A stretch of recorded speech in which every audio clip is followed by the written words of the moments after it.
A billionaire's carefully curated image, torn apart in seconds by a single scream. Diners froze. His son was inconsolable. His empire couldn't buy silence. And then, one waitress stepped forward and did the unthinkable. In the heart of an exclusive restaurant, where the wealthy came to be seen and admired, the night was meant to be flawless. Chandeliers glistened, champagne glasses chimed, conversations floated in soft tones that carried the language of power and prestige. But then, without warning, the air changed. A sound erupted, raw and unrestrained, cutting through the glamour like shattered glass. It was not the sound of celebration, nor of anger.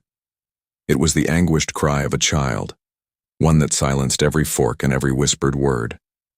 The boy, no older than 10, clung to his chair with trembling hands, his face red with panic, his body overcome by a storm that few could understand. His father, a man who had built empires and dominated boardrooms, sat helpless, his composure crumbling under the weight of something money could not control. This was not a business deal to negotiate, not a hostile takeover to outmaneuver. This was his son, and in that moment he was powerless. Around them the stares grew sharper, judgment hanging thick in the air. Some diners shifted uncomfortably, others rolled their eyes, and a few whispered words that cut deeper than silence ever could. The billionaire lowered his head, shame pressing down harder than any headline he had ever faced. But before his despair could deepen, a figure moved quietly from across the room. A waitress, apron tied neatly, stepped steady, eyes locked not on the father's wealth but on the child's pain. Her name was Maria, though no one in the room cared who she was when the night began. Yet she would soon become the center of it all. With calmness that defied the tension, she walked toward the table as if she understood something the rest of the room had forgotten. In that single step, she carried the weight of compassion against the tide of judgment. The boy's cries did not soften. The father's shame did not vanish. But in that moment, when the world seemed ready to turn against them, Maria leaned in and changed everything. Stay with us, because what happened next would ignite questions about wealth, stigma, and humanity itself. Before we dive deeper, let us know in the comments where you're watching from. We'd love to hear from you, and don't forget to hit that subscribe button so you never miss any of our upcoming videos. Whispers swirled through the restaurant like smoke, thin but suffocating. Some leaned across their tables, eyes darting toward James Rollins. Others shook their heads with that familiar blend of irritation and superiority. To them, this was a disruption in a place where peace was purchased alongside expensive wine. Yet to James, it was not noise, not inconvenience. It was his son, Oliver, struggling in a world that often seemed too loud, too bright, and too unyielding. As Oliver's cries echoed, James's hands trembled, his fingers pressing against the linen tablecloth as if trying to hold on to the last threads of control. He was a man who commanded boardrooms, who dictated the rise and fall of industries. Yet here, with his son breaking apart before him, he was defenseless. Questions began to rise in the minds of those who watched, unspoken but heavy in their silence. Why was this boy screaming? Why couldn't his father, with all his wealth and power, stop it? And why, of all the people in the room, did a waitress named Maria decide to step forward when everyone else turned away? For James, the judgment of the crowd cut deeper than any financial loss.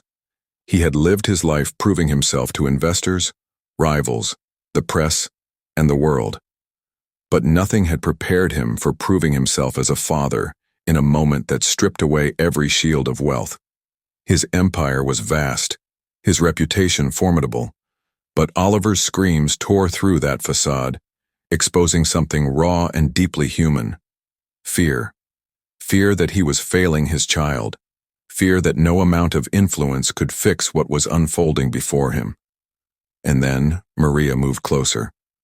A figure who should have blended into the background of polished service, suddenly becoming the only person willing to face what others could not. Her apron was plain, her hair tied back, her expression steady, but her eyes carried something the others lacked: understanding. She saw Oliver not as a disruption but as a child in pain. She saw James not as a billionaire, but as a father unraveling under the weight of helplessness. And she acted not with hesitation but with a quiet certainty that set her apart. The mystery deepened. What secret weighed so heavily on James that he seemed to crumble under the gaze of strangers? What could Maria possibly do that money could not? And how would this single moment in a crowded restaurant reshape the lives of everyone involved? This was not just a story of a child in distress. This was not simply a scene of embarrassment played out in the public eye. It was a story about power and pride, about judgment and compassion, and about the hidden battles fought behind closed doors that even the wealthiest cannot escape. Stay with us, because the answers to these questions will reveal more than just what happened that night. They will uncover truths about wealth, stigma, and the resilience of humanity itself. James Rollins was a man the world thought it knew. His name was etched into the skyline, emblazoned across hotels that glittered from coast to coast, his face often appearing on glossy magazine covers that celebrated his vision and wealth. Photographs captured him smiling at charity events, shaking hands with political leaders, and raising glasses at black-tie galas. Every headline painted him as a man who had mastered success, a titan of industry, a figure of certainty in uncertain times. Yet beneath the polished exterior, James lived with a quiet dread, one that never made it into print. Behind every headline was a man terrified of being seen as weak, terrified that the armor of wealth could never protect him from the one battle he could not control, the struggles of his own son. Oliver Rollins, just 10 years old, was a boy of remarkable intelligence and sensitivity. At home, he found comfort in puzzles, in lining up his toy cars with precise order, in watching the same science documentary over and over until he could repeat the words verbatim. He was brilliant in ways that few noticed, sharp in observation, though quiet in voice. But the world outside their home was not as kind. Loud noises overwhelmed him, bright lights unsettled him, crowded places left him gasping for relief. To his teachers, his reactions seemed disruptive. To strangers, his behaviors seemed strange. To the world, Oliver was often invisible or misunderstood. Yet to James, he was everything: his pride, his legacy, his deepest source of love, and at the same time, a constant reminder of battles money could not solve. Every meltdown, every cry, every moment of sensory overload left James feeling helpless, powerless in ways that no corporate negotiation could prepare him for. And then there was Maria Hayes, the waitress who would one day step forward when no one else did. She was middle-aged, her hands calloused from years of long shifts, her back weary from carrying trays through crowded dining rooms. To the diners who glanced her way, she was just another face in uniform, another worker moving quietly through the shadows of their conversations. But Maria carried within her a depth few could see. Years earlier, she had cared for her younger brother, a boy who faced struggles not unlike Oliver's. She had held him through storms of frustration, had learned to recognize the subtle signs that others ignored, had become a steady anchor in his turbulent world. Though life had moved on and loss had left its mark, those memories never left her. She had seen this before, though no one in the restaurant that night knew it yet. James with his empire, Oliver with his invisible battles, and Maria with her hidden past. All three lives converged at one table, in one evening, under one chandelier. And what would unfold would reveal truths no headline, no photograph, and no passing glance could ever capture. The restaurant was designed to be a sanctuary for the elite. Soft lighting reflected against polished glassware. The low hum of conversation set the rhythm of privilege, and every detail seemed calculated to project control. Yet within minutes, control shattered. Oliver's cries pierced the air again, louder now, his small fists pounding against the chair, his body shaking as if the weight of the entire room had fallen upon him. Diners flinched, some clutching their forks mid-air, others exchanging exasperated glances that carried silent accusations. The space that once pulsed with wealth and composure now felt like a stage of judgment. James Rollins, a man who had brokered billion-dollar deals and silenced competitors with a single calculated word, sat powerless. His face drained of color, his hand trembling as he reached across the table, whispering, "Please, Oliver, not tonight." But the plea carried no weight against the storm inside his son. In that moment, James was not a billionaire. He was just a father, failing in front of the world. A wine glass tipped from a nearby table, crashing to the floor with a violent shatter. The sharp fragments glittered like broken mirrors, reflecting the discomfort etched on every face. The sound only magnified Oliver's panic. His screams rose higher, and the judgment from the crowd thickened. The whispers sharpened, words dripping with disdain. Can't he control his kid? Why bring him here? Waiters froze mid-step, unsure whether to intervene or retreat. Their training had not prepared them for this, for the sight of power undone by vulnerability. Every second stretched into eternity, James gripping the edge of the table as though holding on to dignity itself. He leaned closer, voice breaking, repeating the same fragile words, "Please, Oliver, please." But nothing changed. Nothing worked. And then came Maria. She had been watching from across the room, tray balanced on her palm, her eyes tracing the lines of despair on James's face. Her steps were slow at first, deliberate, almost hesitant, as though she knew the entire room would turn its eyes on her. Yet with each stride, her resolve grew. She was not walking toward a billionaire's table. She was walking toward a father's breaking point. Oliver's screams filled the air once more, a sound that seemed to split the very fabric of that gilded setting. Maria drew closer, her breath steady, her focus fixed only on the boy. And just as she reached the edge of the table, as every gaze in the room landed on her, time seemed to hang in suspension. Would she speak? Would she turn back? Or would she dare to do what no one else had? The answer, and the silence that followed, would redefine that night forever. Maria took a step forward, and in that step, the world around them changed. The silence that followed Maria's step forward did not erase the memory of what had unfolded. For many in that restaurant, it became a story they would repeat to friends, to colleagues, even to strangers, each one shaping it through their own lens. Some recalled the humiliation, the breaking of a night meant for peace and elegance. Others remembered the tenderness, the courage of a waitress who refused to stand still while a father and son unraveled before an unforgiving audience. To capture their voices is to hear the division clearly. One diner insisted, "I paid for peace and quiet, not a child's tantrum echoing through the walls." Another softened, recalling, "He wasn't just screaming.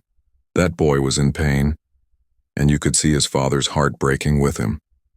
The testimonies clashed, but together they painted the portrait of a night that none could forget. It did not end at the tables. By the next morning, the story had leapt beyond the walls of the restaurant.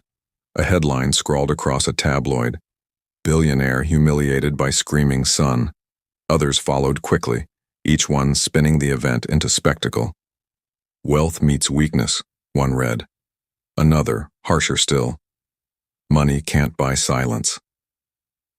James Rollins had lived his life mastering the press, feeding them carefully chosen narratives of control, stability, and power. Yet this time, the story slipped beyond his reach. This wasn't just dinner. This was a crack in the armor of a billionaire family, and the world was eager to peer through. Through all the chatter, one figure remained at the heart of it: Maria Hayes. Why did she act when no one else did? Her co-workers offered fragments of explanation. No one else dared, one said. But she walked straight into the storm. Another recalled, "She's always been like that. She notices what others ignore." Maria herself remained quiet, avoiding the limelight that suddenly sought her. Yet those who knew her best understood something the headlines missed. Maria had not acted for fame or recognition. She had acted because she recognized pain when she saw it, because she had lived through nights where no one else stepped forward for someone she loved. Still, the questions hung heavy. What exactly did Maria do that night? What gave her the courage to face a billionaire's table when everyone else averted their gaze? And why, of all gestures, would her choice shake the room, and James Rollins forever? The answers lay not in the noise of the crowd or the fury of the press, but in the quiet strength of a woman who knew that sometimes the smallest act could change everything. What Maria carried in her hands and in her heart would alter the course of that evening in ways no one expected. The investigation of that night was not about broken glass or whispered complaints. It was about a moment where wealth faltered and humanity prevailed. Maria did not raise her voice or demand attention. She did not scold Oliver, nor did she offer James empty reassurances. Instead, she reached gently toward the corner of the table, where a small object rested half forgotten. It was a brightly colored fidget toy that James had tucked away earlier, embarrassed to bring it out in such a polished setting. To him, it felt like a marker of difference, a reminder that his son was not like the others seated at white linen tables. But Maria saw it differently. She picked it up with deliberate care, kneeling so that she met Oliver's eyes rather than towering above him. She extended the toy slowly, her voice calm, measured, almost soothing. "This might help. Would you like to try?" For a moment, the room seemed to freeze, all sound narrowing to the boy's ragged breathing. Oliver hesitated, his hand still gripping the chair as if letting go would unravel him completely. James held his breath, his chest tight, his heart pounding with dread that the gesture would fail. But then Oliver's eyes flickered with curiosity, and slowly, almost imperceptibly, his small fingers reached out. He turned the toy in his hands, spinning it, twisting it, letting its motion distract him from the storm within. The screams softened. The trembling eased. The weight of 1,000 stares lifted just slightly. James closed his eyes, a tear sliding unbidden down his cheek. Relief was there, but so was something darker. Guilt. He had carried the toy, but shame had kept it hidden. He had wanted Oliver to blend in, to be unseen in his differences, to avoid judgment. Now, in the hands of a waitress who simply chose compassion over pretense, the very object he concealed became the bridge to peace. James whispered, almost to himself, "I've failed him. I've failed over and over." His words broke, unsteady, fragments of a truth he rarely allowed himself to admit. Maria did not correct him, nor did she offer platitudes. She simply placed a steady hand on the table, anchoring the moment, then glanced toward the far corner of the restaurant.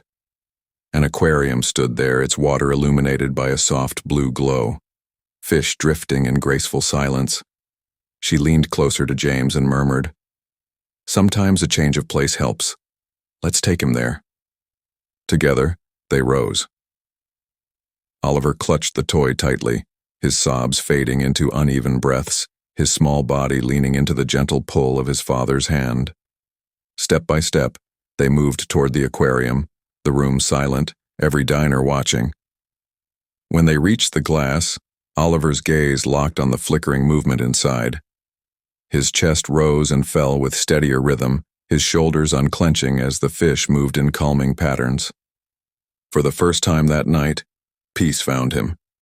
And in a single gesture, Maria reminded James Rollins of what he had forgotten. He was not alone. As Oliver stood quietly before the aquarium, his small hand clutching the fidget toy, his eyes finally steady, James Rollins felt a rare silence settle within himself. It was not the silence of power, nor the silence of deference he had grown accustomed to. It was the silence of peace, fragile and fleeting, yet priceless. He exhaled slowly, the weight on his shoulders lighter than it had been in years. He looked at Maria, this woman who had stepped forward when an entire room recoiled and whispered words thick with gratitude. "You saved us tonight." But Maria did not see herself as a savior. She saw herself as someone who recognized a pain she knew too well. What James and the others in the restaurant did not know was that Maria's courage was not born that night alone. Years earlier, she had grown up in a modest home with her younger brother, David. David had lived with autism in a time when understanding was scarce and compassion was even rarer. Maria had been his anchor. When the world grew too loud, she held him close. When judgment fell from neighbors or strangers, she absorbed the sting. She learned how to read the signs others dismissed, the trembling hands, the quickened breath, the eyes searching for a single point of calm. She carried those lessons not in textbooks, but in her heart, etched by nights of sleepless care and days of quiet resilience. David had passed away years before, leaving a space in her life that no one could fill. Yet the memory of his struggles never left her.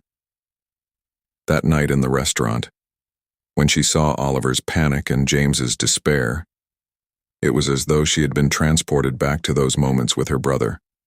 The same storm, the same helplessness, the same judgment in the eyes of those who did not understand. Maria stepped forward, not because she sought recognition, but because she could not stand still when the memory of David compelled her to act. For James, the revelation was humbling. All his life he had equated value with influence, measured worth in numbers and assets. But in that moment, he realized that what Maria carried, a history of love, loss, and lived compassion, was something money could never purchase. For Oliver, it was a moment of dignity, a reminder that he was not broken, not a spectacle, but a child worthy of patience and understanding. And for Maria, it was healing, a chance to honor her brother's memory by extending to another boy the compassion she had once fought to give.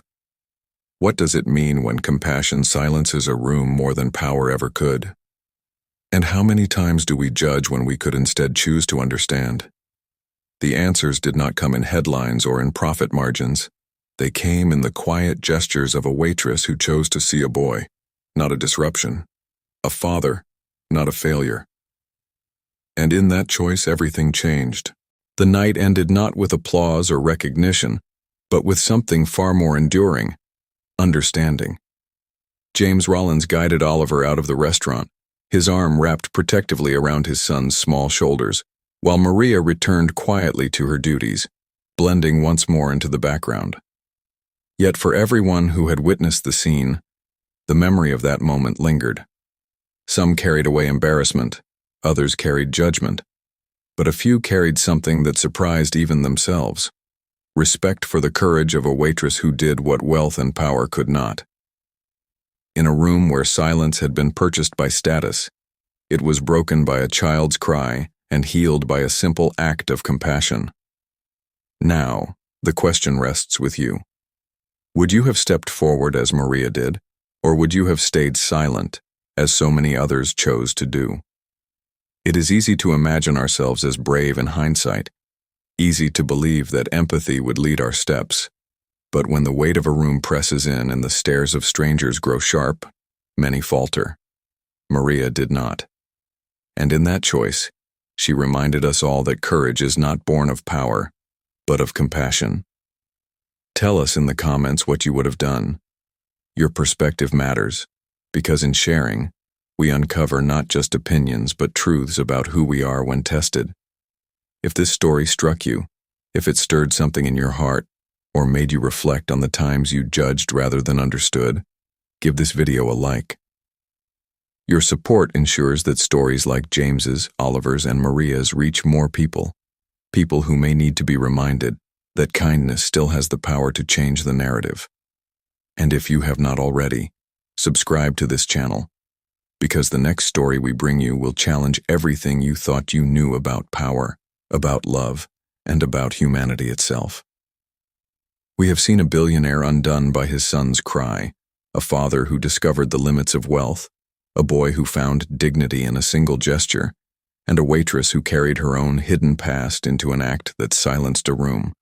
So stay with us. Subscribe now, because if this story reminded you of the strength and compassion, the next one will show you the cost of its absence. And perhaps together, we will learn not only to witness these stories, but to carry their lessons into our own lives.